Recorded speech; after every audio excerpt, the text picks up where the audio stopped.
ప్రభువైన యేసుక్రీస్తునామని మహిమ కలుగును గాక. యేసుక్రీస్తునామంలో మీ అందరికీ వందనాలు. దేవుడు మిమ్మల్ని అందరినీ దీవించి బలపరచును గాక. పరిశుద్ధ గ్రంథం బైబిల్ దేవుని యొక్క వాక్య భాగాన్ని చదువుకుందాము. కీర్తనల గ్రంథము 5వ అధ్యాయము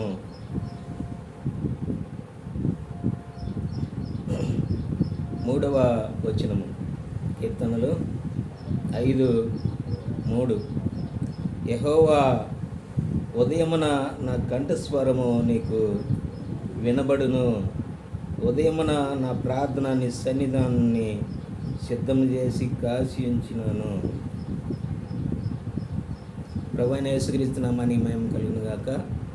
రాయబడిన దేవుని యొక్క వాక్య విషయంలో మనం గమనించినట్లయితే దేవుడి బిడ్డలారా, ఇక్కడ మరి భక్తుడైన ఆ యొక్క మరి వాక్యంలో రాయబడుతున్న దేవుని యొక్క మాటలను మనం గమనించినట్లయితే, పరిశుద్ధ గ్రంథం బైబిల్ దేవుని యొక్క వాక్య భాగము కీర్తన గ్రంథము 5వ అధ్యాయంలో చాలా చక్కగా రాయబడుతున్న మాటలను 3వ వచనము ఏమని, ఉదయం యెహోవా, ఉదయమున నా కంఠస్వరము నీకు వినబడును. యేసుక్రీస్తునామని మహిమ కలుగును గాక. ఉదయమునే ప్రభువుని మన యొక్క మరి దేవుని యొక్క మరి సన్నిధానంలో చేరి ఉదయకాలంలో దేవుణ్ణి ప్రార్థన చేయాల. ఎందుకో తెలుసా? దేవుడు ఆ రోజంతా కూడా మనల్ని కాపాడాలి అంటే తప్పనిసరిగా దేవుని సన్నిధానంలో మనం మోకరించి ఉదయకాల సమయంలో ప్రార్థన చేయాల. అందుకనే యెహోవా, ఉదయమున నా కంఠస్వరం నీకు వినబడుచున్నది. ఉదయమునే మనము లేచి ప్రభువుకి ప్రాముఖ్యత ఇవ్వాలి. ప్రభువా, ఈ దినం కొరకు సిద్ధపరిచి నేను చేసే పని వాటిలో నాకు తోడయ్యుండి కీడు అపాయాల నుంచి విడిపించి ప్రభువా ఈ కాపుదల భద్రత ఉంచమని ప్రభువును మనము అడగాల. అప్పుడు ఆ ప్రభు తన కాపుదల భద్రత మనకు తప్పనిసరిగా ఉంచుతాడు. అందుకనే ఉదయమున నా ప్రార్థన నీ సన్నిధానమున సిద్ధం చేసి ఉన్నాను. ఉదయమునే మన ప్రార్థన ఆయన సన్నిధానంలో సిద్ధపరిచి ఉండాలి. ఎందుకో తెలుసా? ప్రార్థన పరిస్థితులు మారుస్తూ ఉన్నది. ప్రార్థన కీడులో నుంచి విడిపిస్తూ ఉన్నది.